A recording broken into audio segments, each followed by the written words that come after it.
اللہ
چاہے بڑا ہو یا بچہ، مرد ہو یا عورت، وہ یہ بات بخوبی جانتا ہے کہ اس ربیع الاول کے مہینے میں ہمارے محسن سرکار دو عالم جناب رسول اللہ صلی اللہ علیہ وسلم اس دنیا میں تشریف لائے۔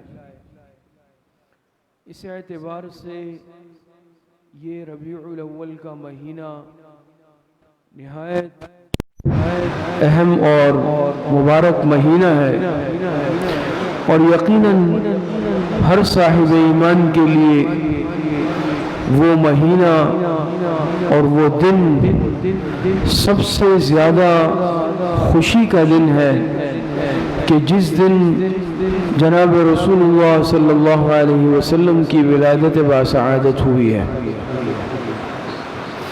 اور یہ خوشی ہر صاحب ایمان کے ایمان کا تقاضا بھی ہے اور ایمان کا حصہ بھی ہے۔ لیکن یہ بات سمجھ لیں کہ ہمارا جو دین اسلام ہے اور جو شریعت محمدی ہے، اس کی اصل تعلیمات کیا ہے؟ اصل تعلیمات یہ ہے کہ انسان صرف کسی ایک خاص دن نہیں، بلکہ صرف ایک خاص مہینے کا تذکرہ نہیں، پوری زندگی جناب رسول اللہ صلی اللہ علیہ وسلم کی سیرت کو، آپ کے مبارک اسوہ کو اپنی زندگی کا عملی حصہ بنائے۔ دوسرے مذاہب اور ادیان میں تصور ہے کہ وہ اپنے جو بڑے ہیں، بزرگ ہیں، مقدس ہستیاں ہیں، ان کے نزدیک وہ ایک مخصوص دن صرف ان کا تذکرہ کر لیتے ہیں یا دن منا لیتے ہیں، پھر اس کے بعد پورا سال ان کا تذکرہ نہیں ہوتا۔ لیکن یہ بات یاد رکھیں، یہ جو ہمارا دین اسلام ہے، یہ ہمیں کوئی دن منانے کی تعلیم نہیں دیتا، بلکہ پوری سیرت اپنانے کی تعلیم دیتا ہے۔ ہمارے ہاں منانے کا دستور نہیں ہے، بلکہ اپنانے کا تصور ہے، اور حضور علیہ السلام سے سچی اور حقیقی عشق اور سچی محبت کا تقاضا بھی یہ ہے کہ ہر مومن، ہر مسلمان کی زندگی کا ایک ایک لمحہ سنت نبوی کے مطابق گزرے، سیرت طیبہ کے مطابق گزرے، حضور کی سیرت کو ہم اپنی عملی زندگی کا حصہ بنا لیں، ہم اپنی زندگی میں لے آئیں، چاہے وہ ہماری گھر کی زندگی ہے، وہ ہماری مسجد کی زندگی ہے، وہ ہمارے بازار کی زندگی ہے، کاروبار تجارت والی زندگی ہے، اپنے زندگی کے ہر پہلو میں، زندگی کے ہر حصے میں ہم حضور علیہ السلام کی سنتوں کے مطابق چلیں۔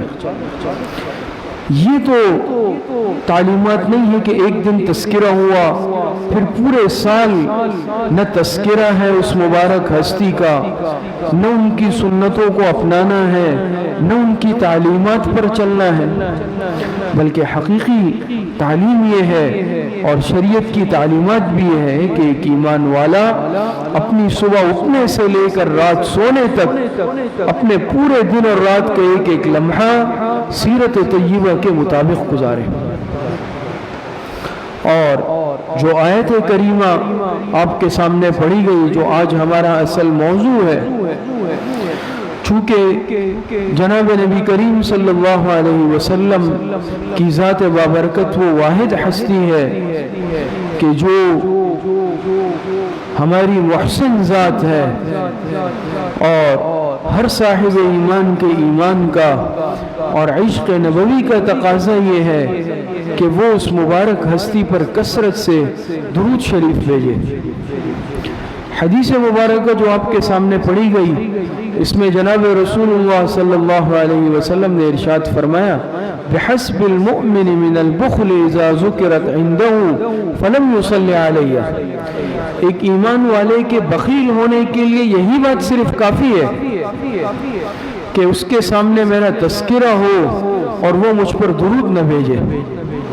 ہم تو بخیل اسے سمجھتے ہیں کہ جو روپے پیسے کے معاملے میں کنجوس ہے، اس کا ہاتھ تنگ ہے، لیکن حضور علیہ السلام فرما رہے ہیں بخیل وہ ہے کہ جس کے سامنے میرا نام مبارک آئے، میرا تذکرہ ہے اور وہ مجھ پر درود نہیں بھیجے۔ اور حقیقت بھی یہ ہے کہ اس سے بڑا بخل اور کیا ہو سکتا ہے کہ ایک مسلمان کے سامنے جناب رسول اللہ صلی اللہ علیہ وسلم کا نام مبارک آئے اور وہ درود شریف نہ پڑھے۔ اور قرآن کریم کی جو آیت آپ کے سامنے پڑھی گئی، جس میں اللہ رب العزت ارشاد فرماتے ہیں، ان اللہ وملائکتہ یصلون علی النبی یا ایھا الذین آمنوا صلوا علیہ وسلموا تسلیما۔ ترجمہ اس کا تقریباً ہر ایک جانتا ہے کہ بے شک اللہ پاک اور اللہ کے فرشتے یہ سب جناب نبی کریم صلی اللہ علیہ وسلم پر درود بھیجتے ہیں، اور اے ایمان والو تم بھی پیغمبر جناب رسول اللہ صلی اللہ علیہ وسلم پر درود اور سلامتی بھیجو۔ ایک بات اس میں سمجھ لیں کہ درود کی صلاۃ کی نسبت جب اللہ پاک کی طرف ہو تو اس سے مراد رحمت بھیجنا ہے، اور امت کی طرف ہو، عام انسان کی طرف ہو تو اس سے مراد دعا ہے۔ دوسرا اس میں عجیب نکتہ علماء نے اس آیت مبارکہ کے ذیل میں لکھا ہے کہ ان اللہ وملائکتہ یصلون علی النبی۔ حضور علیہ السلام پر درود اور سلامتی بھیجنا یہ ایسا عمل ہے کہ جس میں اللہ پاک نے خود شرکت فرمائی، ٹھیک ہے نا؟ ان اللہ وملائکتہ یصلون علی النبی، بے شک کون؟ اللہ پاک کی ذات اور فرشتے یہ درود بھیجتے ہیں حضور علیہ السلام پر، یعنی اللہ پاک خود بھی۔ یہ الگ بات ہے جیسا میں نے عرض کیا کہ اس سے مراد رحمت بھیجنا ہے۔ علماء نے لکھا اور بھی عبادتیں ہیں، نماز ہے، روزہ ہے، زکوٰۃ ہے، حج ہے، ان کا بھی تذکرہ ہے قرآن و حدیث میں، لیکن وہاں اللہ پاک نے اس عبادات میں اپنی شرکت کا ذکر نہیں فرمایا۔ یا ایھا الذین آمنوا کتب علیکم الصیام، اسی طریقے سے اور آیتیں ہیں، ان الصلاۃ کانت علی المؤمنین کتابا موقوتا، الحج اشہر معلومات. لیکن کہیں بھی اللہ پاک نے خود اپنی شرکت کا تذکرہ نہیں فرمایا ان عبادات میں. جہاں درود کا ذکر آیا، حضور علیہ السلام پر درود اور رحمت سلامتی بھیجنے کا تذکرہ آیا، اللہ پاک نے اپنا تذکرہ بھی فرمایا، ان اللہ وملائکتہ. یہ ایسی عجیب عبادت ہے. تو یاد رکھے درود شریف یہ معمولی عبادت نہیں ہے، اور یہ جناب نبی کریم صلی اللہ علیہ وسلم کا امت پر حق ہے کہ حضور علیہ السلام پر کثرت سے درود شریف بھیجا جائے.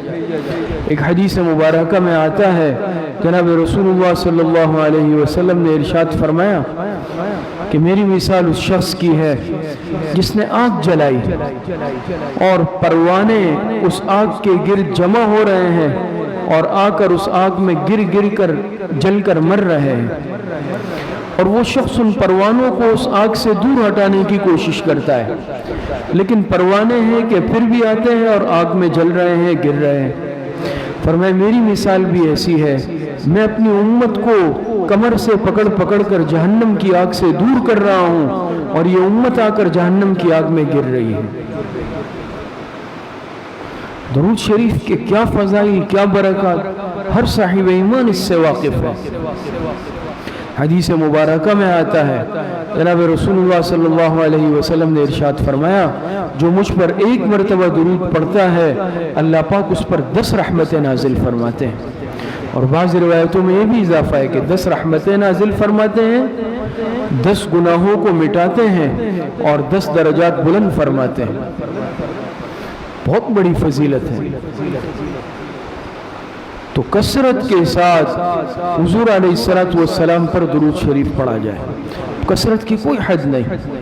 علامہ رشید احمد گنگوہی رحمۃ اللہ علیہ اپنے متوسلین اور مریدین سے فرماتے تھے کہ بھئی دن بھر میں کم از کم 300 مرتبہ حضور علیہ السلام پر درود پاک بھیجنے کا اہتمام کرو، تاکہ کثرت سے درود پڑھنے والوں میں تمہارا شمار ہو جائے. اور ایسا نہ ہو سکے تو 100 مرتبہ کم از کم.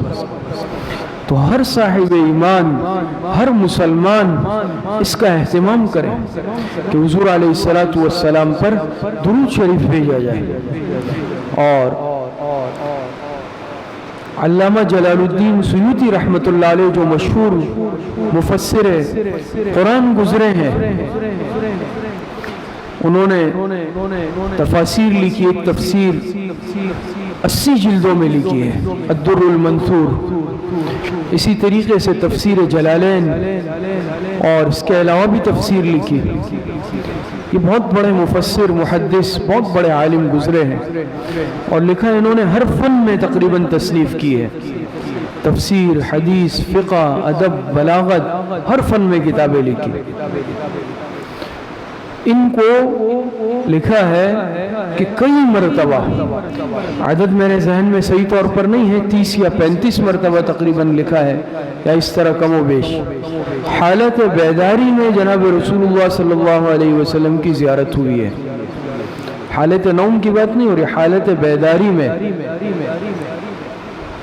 کسی نے ان سے پوچھا حضرت آپ کا کون سا ایسا خاص عمل ہے، ہمیں بھی بتائیے کہ جس کی وجہ سے اتنی بڑی تعداد میں اتنے مرتبہ آپ کو حالت بیداری. اور حالت بیداری میں علماء نے لکھا ہے یہ کشف کی ایک قسم ہے، یہ بھی کشف کی ایک قسم ہے. بعض مرتبہ اللہ پاک اپنے نیک بندوں پر جو ہے یہ حالت ان کو عطا کر دیتے ہیں. تو حالت بیداری میں کسی نے ان سے پوچھا حضرت کون سا عمل ہے، فرمایا کوئی خاص عمل تو نہیں ہے میرا، بس یہ میری عادت پوری زندگی رہی ہے کہ میں کثرت سے چلتے پھرتے اٹھتے بیٹھتے ہر وقت جناب رسول اللہ صلی اللہ علیہ وسلم پر درود شریف بھیجتا ہوں.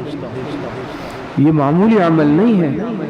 اور حدیث مبارکہ میں آتا ہے جناب رسول اللہ صلی اللہ علیہ وسلم نے ارشاد فرمایا کہ جو مجھ پر دور سے درود شریف بھیجتا ہے، سلام بھیجتا ہے، تو فرشتے ہیں جو زمین میں چکر لگاتے ہیں، گھومتے ہیں، اور وہ میرے اس امتی کا سلام مجھ تک پہنچاتے ہیں، درود مجھ پر پہنچاتے ہیں، نام لے کر، نام کے ساتھ کہ اللہ کے رسول آپ کے فلاں امتی نے جس کا فلاں نام ہے آپ پر سلام بھیجا ہے، آپ پر درود بھیجا ہے۔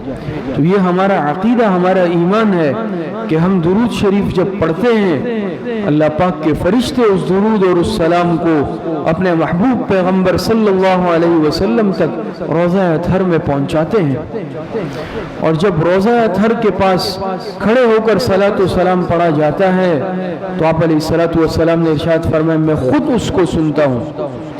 اللہ پاک نے جناب رسول اللہ صلی اللہ علیہ وسلم کو ایک خاص حیات مبارکہ عطا فرمائی ہے اپنے قبر اطہر میں۔ تو ہمارا عقیدہ ہے کہ جناب رسول اللہ صلی اللہ علیہ وسلم اپنی قبر مبارک میں حیات ہے، اور جو درود و سلام پڑھتا ہے حضور علیہ الصلاۃ والسلام اس کا درود و سلام خود سنتے ہیں، جواب عطا فرماتے ہیں، اور جو دور سے پڑھتا ہے کہیں بھی دنیا کے کسی کونے میں بیٹھ کر اللہ پاک کے فرشتے جناب رسول اللہ صلی اللہ علیہ وسلم کی خدمت میں اس درود و سلام کو پہنچاتے ہیں۔ اسی طرح علماء نے ایک عجیب بات لکھی ہے کہ انسان جب حضور علیہ الصلاۃ والسلام پر درود بھیجتا ہے وہ حضور علیہ الصلاۃ والسلام کی دعا کا مستحق بن جاتا ہے۔ حضور علیہ الصلاۃ والسلام اس کے لیے دعا فرماتے ہیں۔ کس طرح؟ عجیب نکتہ علماء نے لکھا ہے۔ علماء نے لکھا کہ دیکھیں دنیا میں بھی آپ اپنی حیات طیبہ میں حضور علیہ الصلاۃ والسلام کی عادت مبارکہ تھی، جب کوئی حضور علیہ الصلاۃ والسلام کو ہدیہ پیش فرماتا تو آپ علیہ الصلاۃ والسلام اس سے بہتر عطیہ اس کو دیتے، ہدیہ دیتے جواب میں، تاکہ دنیا میں ہی ایک مکافات ہو جائے، کسی کا احسان نہ رہے۔ تو حضور علیہ السلام کی عادت مبارکہ تھی کہ جو ہدیہ دنیا میں دیتا، تحفہ دیتا، آپ اس سے بہتر تحفہ اس کو عطا کرتے۔ ہر ایک کے ساتھ آپ کا یہ معاملہ تھا۔ یہ کیسے ہو سکتا ہے کہ دنیا سے پردہ فرمانے کے بعد کوئی درود کا ہدیہ بھیجے اور اس کے جواب میں حضور علیہ الصلاۃ والسلام ہدیہ نہ دے؟ تو علماء نے لکھا ہے کہ یقیناً اللہ پاک کی ذات سے یقین ہے، قوی امید ہے کہ جب انسان اس درود کا تحفہ اور ہدیہ حضور علیہ الصلاۃ والسلام کو بھیجے گا، اس کے جواب میں حضور علیہ الصلاۃ والسلام بھی اس امتی کے لیے دعا فرمائیں گے۔ اس طرح درود پڑھنے والا حضور علیہ الصلاۃ والسلام کے ہدیے کا، تحفے کا اور دعا کا مستحق بن جائے گا۔ کتنی بڑی سعادت کی بات ہے۔ اور یہ بات یاد رکھیں کہ یہ درود شریف یہ ایسی دعا ہے کہ یہ اللہ پاک کے دربار میں قبول ہوتی ہے، یہ کبھی رد نہیں ہوتی۔ درود شریف کی قبولیت یقینی ہے۔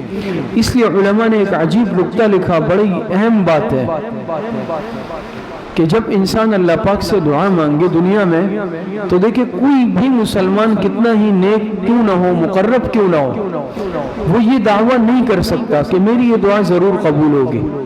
یہ صرف اللہ پاک کو معلوم ہے کہ فلاں بندے کی دعا قبول کرنی ہے یا نہیں کرنی، کس کی دعا مقبول ہے کس کی نہیں ہے، تو اللہ پاک جانتے ہیں، کوئی انسان نہیں جانتا۔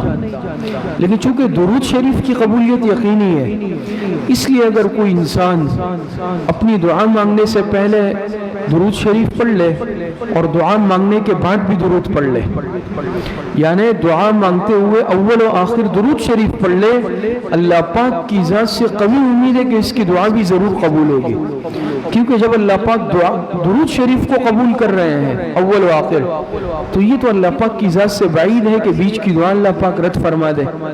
تو علماء نے لکھا ہے کہ جب انسان دعا مانگے، کوئی بھی دعا مانگے، تو اس کے اول و آخر درود شریف پڑھ لے، اللہ پاک کی ذات سے یقین اور قوی امید ہے کہ اس کی برکت سے، اس درود شریف کی برکت سے درمیان میں جو دعا مانگی ہوگی جائز دعا، اللہ پاک اس کو ضرور قبول فرمائیں گے۔ یہ معمولی بات تو نہیں ہے۔ روایت میں آتا ہے حضرت عبد الرحمن ابن عوف رضی اللہ تعالی عنہ فرماتے ہیں کہ میں حضور علیہ الصلاۃ والسلام کے ساتھ تھا، ہم ایک باغ میں گئے، جب گئے تو حضور علیہ الصلوۃ والسلام سجدے میں گر گئے، آپ سجدے میں پڑے رہے اور اتنا طویل وقت گزرا کہ مجھے خوف ہوا کہیں آپ کی روح مبارکہ پرواز تو نہیں کر گئی، اور میں نے ارادہ کیا کہ جا کر آپ کا ہاتھ مبارک کھلا لوں، تو آپ علیہ الصلوۃ والسلام نے سجدے سے سر مبارک اٹھایا، آپ مسکرا رہے تھے، آپ کے چہرے مبارک پر بشاشت کے آثار تھے، اور آپ علیہ السلام نے فرمایا کہ جبرائیل علیہ الصلوۃ والسلام ابھی تشریف لائے اور مجھے خوشخبری سنائی کہ اللہ پاک فرماتے ہیں کہ اپنے پیغمبر کو خوشخبری سنا دو کہ جو تم پر ایک مرتبہ درود بھیجے گا ہم اس پر 10 رحمتیں بھیجیں گے۔ تو معمولی سعادت تو نہیں ہے درود شریف۔ اور پھر حضرت ڈاکٹر عبدالحی عارفی رحمۃ اللہ علیہ فرماتے ہیں کہ میرا یہ تجربہ رہا ساری زندگی کہ جب مجھ پر کوئی پریشانی آئی، مشکل حالات آئے، میں نے کثرت سے درود شریف کا ورد شروع کیا۔ اس کی برکت یہ ہوئی کہ اس درود شریف کی ورد کی برکت سے اللہ پاک نے میری اس مشکل کو، پریشانی کو ہمیشہ حل فرمایا۔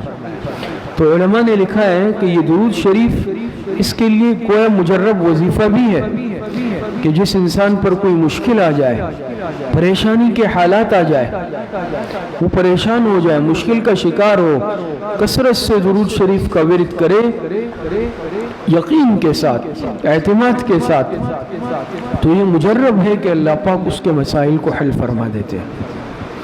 تو یہ معمولی نہیں ہے۔ پھر ہمارے اکابرین بزرگوں نے درود شریف کے صیغے جمع کیے کہ بھئی کون سے درود ایسے ہیں جو آپ علیہ الصلوۃ والسلام نے تلقین فرمائے، آپ نے تعلیم فرمائے، درود شریف کے وہ کون سے صیغے ہیں جو حضور علیہ الصلوۃ والسلام سے خود ثابت ہے۔ ظاہری بات ہے ہم تو اسی ترتیب پہ چلیں گے جو ترتیب ہمیں ہمارے پیغمبر صلی اللہ علیہ وسلم نے بتائی ہے، چاہے وہ درود شریف پڑھنے سے متعلق ہو۔ اس میں بھی ظاہری بات ہے کوئی اپنی طرف سے یا خود ساختہ عمل یہ تو دین کا حصہ نہیں ہے، بلکہ جو درود شریف آپ علیہ الصلوۃ والسلام سے ثابت ہوگا، آپ نے اس امت کو سکھایا ہوگا، آپ نے تعلیم دی ہوگی، ہم اس درود شریف کو پڑھیں گے، وہ باعث سعادت، باعث ثواب ہے۔ کیونکہ دین اور شریعت میں عرض کرتا ہوں ہمیشہ خواہش پر چلنے کا یا خود بنانے کا نام نہیں ہے، اپنی ترتیب پہ چلنے کا نام دین نہیں ہے، بلکہ دین اللہ اور اس کے رسول کے بتائے ہوئے طریقے پر چلنے کا نام ہے، چاہے دوسرے طریقے میں کتنی ہی مجھے خوشی ہوتی ہو۔ تو سب سے افضل درود شریف علماء نے لکھا ہے وہ درود ابراہیمی ہے۔ اللہم صل علی محمد وعلی آل محمد کما صلیت علی ابراہیم وعلی آل ابراہیم انکا حمید مجید، اللہم بارک علی محمد وعلی آل محمد کما بارکت علی ابراہیم وعلی آل ابراہیم انکا حمید مجید۔ یہ سب سے افضل درود شریف ہے اور یہ خود صحابہ اکرام کو حضور علیہ الصلوۃ والسلام نے سکھایا ہے، حدیث کی کتابوں میں آیا ہے۔ آپ علیہ الصلوۃ والسلام نے درود شریف، درود ابراہیمی خود صحابہ اکرام رضوان اللہ علیہ مجمعین کو سکھایا۔ اسی طریقے سے اور بھی کئی صیغے آتے ہیں، اللہم صل علی محمد النبی الامی وعلی آلہ وبارک وسلم، اور اگر اختصار سے پڑھنا ہے صلی اللہ علیہ وسلم، اس میں بھی دیکھیں سلامتی بھی آ گئی، درود بھی آ گیا۔ تو کوئی بھی وہ درود پڑھ سکتے ہیں جو حضور علیہ الصلوۃ والسلام سے منقول ہو یا وہ صیغے ثابت ہو، اور اکابرین نے وہ تمام صیغے جمع کیے ہیں، وہ الفاظ جمع کیے ہیں۔ علامہ سخاوی رحمۃ اللہ علیہ نے القول البدیع کتاب لکھی اور اس میں وہ سارے جتنے درود شریف کے صیغے جناب رسول اللہ صلی اللہ علیہ وسلم سے ثابت تھے اس کو جمع کیا۔ اسی طرح حکیم الامت حضرت مولانا اشرف علی تھانوی رحمۃ اللہ علیہ نے زاد السعید رسالے میں وہ تمام صیغے جمع کیے ہیں صلاۃ و سلام درود شریف کی۔ اسی طریقے سے ہمارے ماضی قریب میں ایک بہت بڑے عالم گزرے ہیں، حضرت مولانا شیخ موسیٰ روحانی البازی رحمہ اللہ تعالی، جو جامعہ اشرفیہ لاہور میں استاد حدیث بھی تھے، بہت بڑے محدث مفسر، اللہ پاک نے ان کو وہابی علوم عطا کیے تھے اور ایسے عجیب علوم ان کے پاس تھے۔ تو انہوں نے البرکات المکیہ کے نام سے درود شریف کے صیغے جمع کیے ہیں، اور بڑی تعداد میں، سینکڑوں کی تعداد میں البرکات المکیہ عام ملتی ہے۔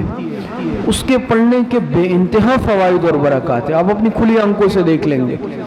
2 ترتیبوں کے مطابق پڑھا جا سکتا ہے، 3 دن کے اعتبار سے بھی ترتیب ہے، 7 دن کے اعتبار سے بھی منزلیں ہیں۔ بعض ساتھی ہمارے ماشاءاللہ بڑا اہتمام کرتے ہیں اس کا، تو وہ آپ لیں، اس کو پڑھیں۔ زاد السعید خریدیں، القول البدیع ہے، اس کا بھی ترجمہ ہوا ہوگا۔ اسی طریقے سے حضرت شیخ الحدیث مولانا محمد زکریا رحمۃ اللہ علیہ، جو کسی تعارف کے محتاج نہیں، پاک و ہند کے بہت بڑے محدث اور ہمارے محسن، فضائل اعمال کی مقبولیت سے آج کون واقف نہیں ہے؟ تو حضرت شیخ الحدیث مولانا محمد زکریا نور اللہ مرقدہ نے ایک رسالہ لکھا فضائل درود شریف کے نام سے، اس کو اپنے مطالعے میں ہر صاحب ایمان رکھے، ہر مسلمان رکھے۔ درود شریف پڑھنے کا حکم کیا ہے؟ آیا فرض ہے، واجب ہے، مستحب ہے؟ یہ مسئلہ بھی سمجھ لیں۔ علماء نے لکھا کہ ہر مسلمان کے لیے اپنی پوری زندگی میں کم از کم 1 مرتبہ درود شریف پڑھنا فرض ہے۔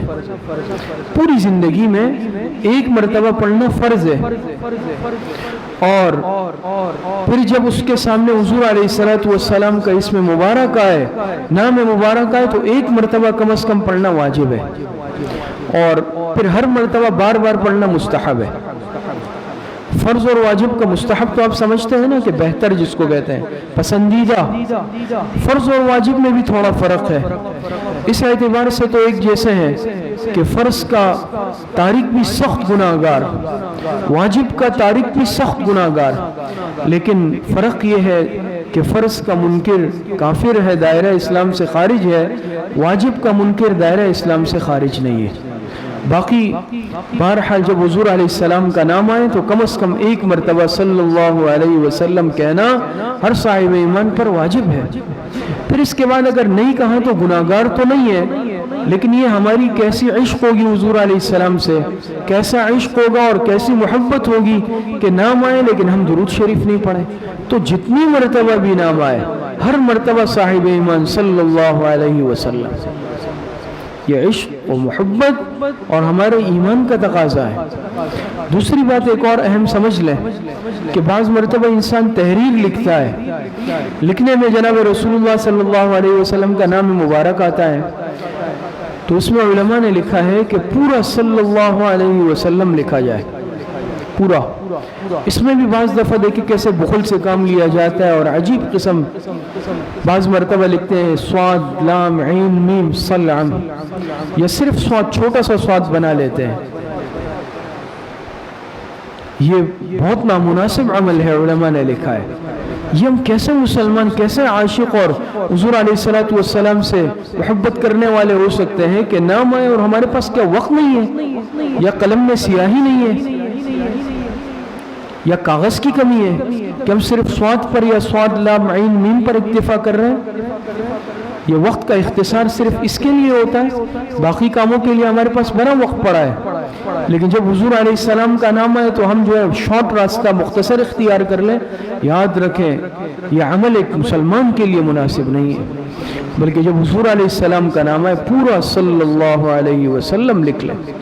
اور علماء نے اس میں بھی عجیب بات لکھی ہے، اور سے سن لیں، فرماتے ہیں کہ جو لکھتا ہے پورا حضور علیہ السلام کے نام کے ساتھ درود شریف صلی اللہ علیہ وسلم، جب تک یہ لکھا رہے گا اس جگہ پر، اس کاغذ میں، اس لکھنے والے کو درود شریف کا ثواب ملتا رہے گا، اور جو اس تحریر کو اس کاغذ پر اس کے لکھے ہوئے کو پڑھے گا، پڑھنے والے کے ساتھ ساتھ اس لکھے ہوئے کو بھی ثواب ملے گا۔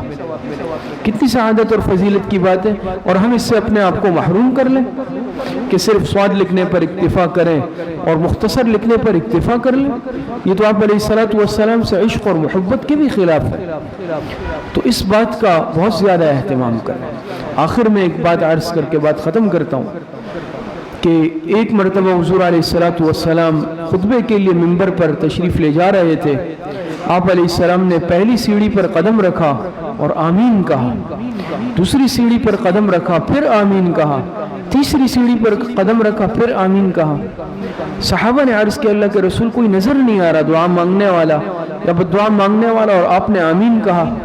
آپ علیہ السلام نے فرمایا جبرائیل علیہ السلام تشریف لائے تھے اور انہوں نے 3 بددعائیں مانگی، میں نے تینوں پر آمین کہا۔ پہلی سیڑھی پر جب میں نے قدم رکھا، جبرائیل علیہ السلام تشریف لائے اور کہا اللہ کے رسول اگر کوئی اپنے والدین میں سے دونوں کو یا ایک کو بڑھاپے کی حالت میں پالے اور اس کی خدمت کر کے جنت نہ کمائے، اللہ پاک اس کو ہلاک و برباد کر دے۔ میں نے آمین کہا۔ دوسری سیڑھی پر قدم رکھا تو جبرائیل علیہ السلام نے کہا اللہ کے رسول جس پر رمضان کا مہینہ گزرے اور وہ اس مہینے میں اپنی اللہ پاک سے مغفرت نہ کروائے وہ ہلاک ہو جائے۔ میں نے آمین کہا۔ اور جب تیسری سیڑھی پر قدم رکھا تو جبرائیل علیہ السلام نے فرمایا کہ جن کے سامنے اے اللہ کے رسول آپ کا نام مبارک آئے اور وہ درود شریف نہ پڑھے آپ پر تو وہ ہلاک ہو جائے۔ میں نے آمین کہا۔ سمجھ میں آ رہی یہ بات؟ تو دعا مانگنے دعا مانگنے والے جبرائیل علیہ السلام بھیجے ہوئے اللہ پاک کی طرف سے، دعا مانگ رہے جبرائیل علیہ السلام، آمین کہنے والے جناب رسول اللہ صلی اللہ علیہ وسلم۔ اس بددعا کی قبولیت میں کوئی شک ہو سکتا ہے؟ تو تیسری بددعا کیا مانگی کہ جس کے سامنے حضور علیہ السلام کا نام آئے اور وہ درود شریف نہ پڑھے تو وہ ہلاک ہو جائے۔ تو اس کی عادت بنائے، چلتے پھرتے اٹھتے بیٹھتے کثرت سے درود شریف پڑھا کرے، اور اس کی ایسی برکات ہے کہ اللہ پاک دنیا کے تمام مسائل پریشانیاں تمام اللہ پاک حل فرما دیتے ہیں۔ ہم اس لیے اس سے نہیں پڑھیں گے کہ ہماری دنیاوی پریشانیاں ہیں، ہم تو پڑھیں گے حضور کی محبت میں، اللہ پاک کی رضا کے لیے۔ اللہ پاک نے حکم دیا اور حضور علیہ السلام سے عشق و محبت کا تقاضا ہے، باقی اس کی برکت سے اللہ پاک دوسرے معاملات بھی حل فرما دیتے ہیں۔ تو کثرت کے ساتھ 300 مرتبہ روزانہ نہیں ہو تو کم از کم ہر ساتھی روزانہ 100 مرتبہ درود شریف پڑھیں۔ تمام ساتھی اہتمام کریں گے نا؟ اللہ پاک مجھے اور آپ سب کو صحیح عمل کی توفیق عطا فرمائے۔ وآخر دعوانا ان الحمدللہ رب العالمین، الحمدللہ رب العالمین والعاقبۃ للمتقین، والصلاة والسلام على خیر خلقہ محمد وآلہ واصحابہ اجمعین۔ ربنا آتنا فی الدنیا حسنۃ وفی الآخرۃ حسنۃ وقنا عذاب النار۔ اے اللہ ہمارے صغیرہ کبیرہ ظاہراً باطناً چھوٹے بڑے ہر طرح کے گناہوں کو معاف فرما دے۔ اے اللہ جتنی لغزشیں کوتاہیاں ہوئی گناہ کیے ہیں اے اللہ توبہ تائب ہوتے ہیں، اللہ ہماری توبہ کو قبول فرما لے۔ اے اللہ کثرت کے ساتھ درود شریف محبت و اطاعت کے ساتھ عشق کے ساتھ حضور علیہ السلام پر درود شریف بھیجنے کی توفیق عطا فرما دے، پوری زندگی اتباع سنت پر چلنے کی توفیق عطا فرما دے۔ اے اللہ جو پریشان حال ہے جس قسم کی پریشانی میں مبتلا ہے اے اللہ سب کی پریشانیوں کو ختم فرما دے۔ جتنے بیمار ہیں گھروں میں ہیں، اسپتالوں میں ہیں، جسمانی بیمار ہیں، روحانی بیمار ہیں اے اللہ سب کو صحت کاملہ عاجلہ عطا فرما دے۔ جتنے اموات المؤمنین دنیا سے جا چکے ہیں اللہ سب کی مغفرت فرما دے۔ ہماری دعاؤں کو اپنے فضل و کرم سے، فضل و رحمت سے اپنی بارگاہ میں قبول اور منظور فرما دے۔ وصلی اللہ وسلم علی نبینا محمد وآلہ واصحابہ اجمعین برحمتک۔